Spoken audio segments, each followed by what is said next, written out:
After what can be described as a less than successful counteroffensive, the initiative has reluctantly shifted to the Russian forces. In this conflict, both sides have faced significant challenges in attempting to assemble large mechanized strike groups. Unlike World War II, where entire armies would advance in massive formations, modern warfare and advanced reconnaissance technologies have made such tactics nearly impossible. Any attempt to concentrate armored vehicles in one location quickly becomes a target for enemy artillery and other destructive measures. This visibility leads to substantial losses before these groups can execute their planned operations. Small groups, while less conspicuous, are not effective for wide or deep breakthroughs and are still quickly targeted by artillery and drones. In response to these challenges, the Russian military has been experimenting with various tactical approaches to minimize losses and enhance their effectiveness. One such tactic involves using tanks in a defensive configuration, known as turtle tanks or Tsar Mongols. In recent months, the Russian forces have demonstrated a keen awareness of the limitations imposed by modern reconnaissance and precision artillery. To counteract these challenges, they have adopted a more flexible and adaptive approach to their offensive operations.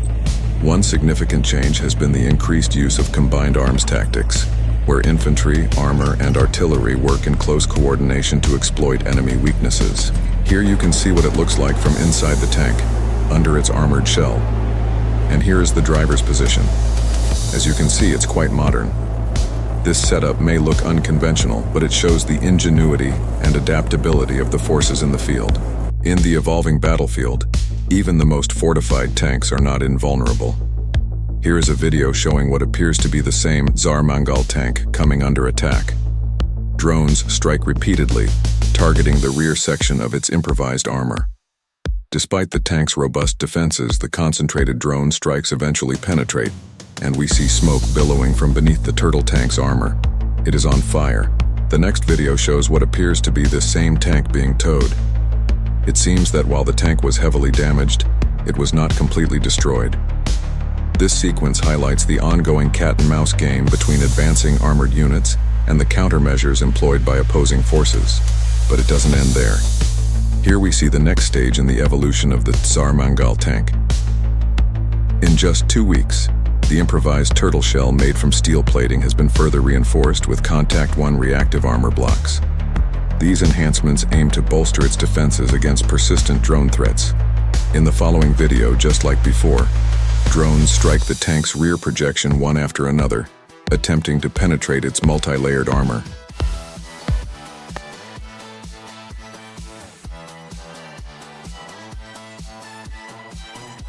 Under this video on Telegram, a commentator claims that despite the relentless attacks, the tank was not taken out of action. This assertion, if true, speaks to the remarkable resilience and continuous improvement of these armored units in the face of modern warfare challenges. As we conclude our exploration of the turtle tank phenomenon, we witness the ongoing evolution of battlefield tactics and technologies.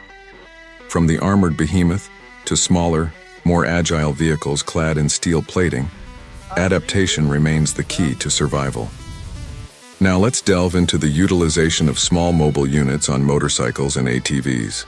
While these vehicles may not provide the same level of personal protection as armored tanks, they offer unparalleled maneuverability and the ability to strike from unexpected directions. Particularly effective for rapid infiltration into defensive positions, gray areas, or enemy rear areas, they enable lightning-fast advances to captured positions, banking on the element of surprise.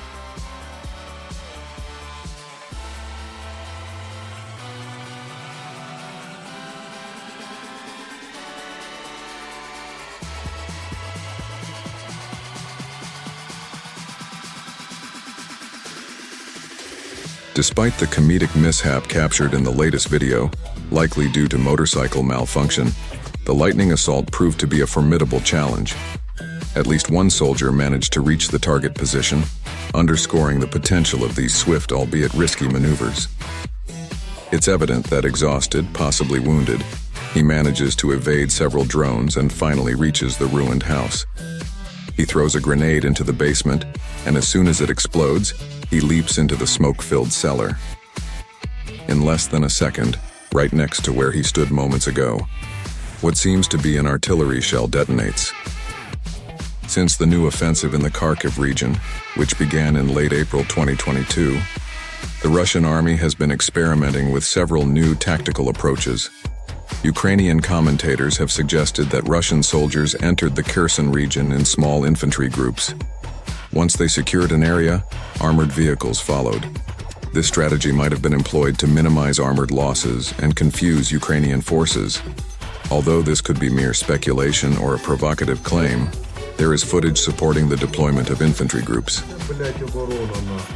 Whether these claims are accurate or not, they underscore the complexity and adaptability of modern warfare tactics.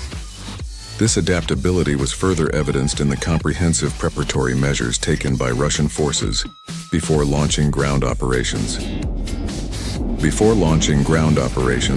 Russian forces conducted extensive artillery and missile bombardments targeting Ukrainian positions, communications, and infrastructure. This preparatory phase aimed to weaken defenses and demoralize the enemy. Artillery barrages and precision strikes created openings for mobile and tactical groups to infiltrate deeper into enemy territory, bypass fortified positions, and threaten the flanks and rear of Ukrainian forces. Air power played a crucial role in this strategy, delivering strikes on frontline positions and communication hubs, and providing close air support for ground troops. The combination of artillery and airstrikes aimed to disrupt Ukrainian defenses, paving the way for ground assaults. Additionally, Russian forces leveraged cyber attacks and disinformation campaigns to disrupt Ukrainian command and control, further complicating their defensive efforts. You might ask, where is the evolution here?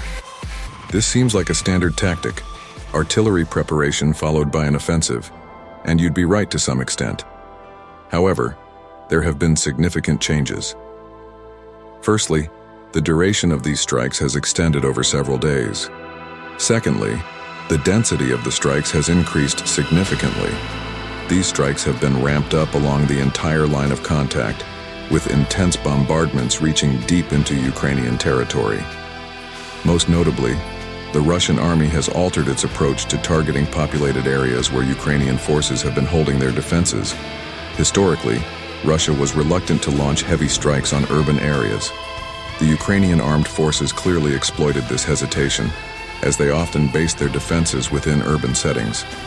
It was understandable, considering that in open fields, given the Russian army's technical superiority, Ukrainian forces couldn't effectively resist. Now, however, we see a shift.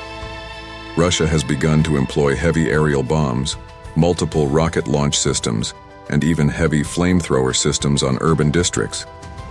These strikes are not just a response to encountering stiff resistance, they are preemptive and widespread. This change in tactics is not isolated to a single front, but is increasingly observed across multiple fronts. This comprehensive approach signifies an evolution in warfare tactics, contributing to the relative successes currently observed along the entire line of contact.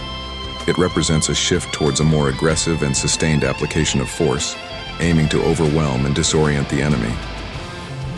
We can only wait and see how the Ukrainian side responds to these developments. The battlefield is constantly evolving, and both sides are continually adapting their strategies in this protracted conflict. Another fascinating topic we must delve into is the use of robotic systems on the battlefield. Since the conflict began, both sides have increasingly employed aerial drones, maritime drones, and ground-based robotic complexes for various purposes. More and more, we see videos showing the use of different types of ground robots directly on the battlefield. Many of these videos capture the destruction of these robots, primarily by their airborne counterparts, the drones.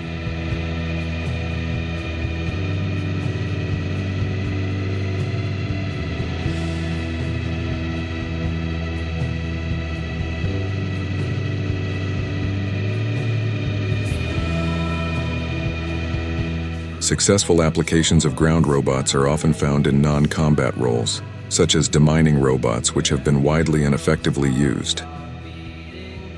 Kamikaze drones, too, have proven effective, as seen in this footage.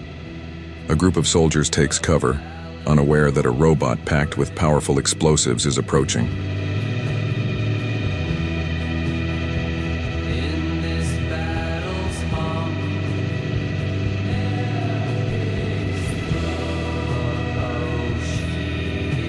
The explosion that follows completely obliterates the position.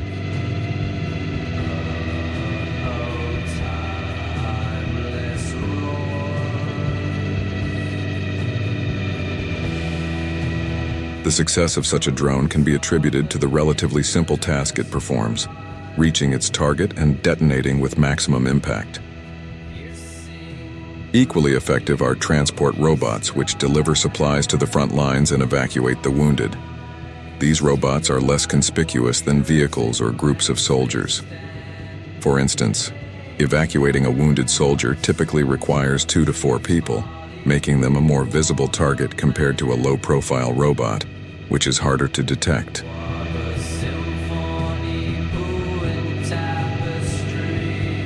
However, most of the footage we see features the destruction of combat drones.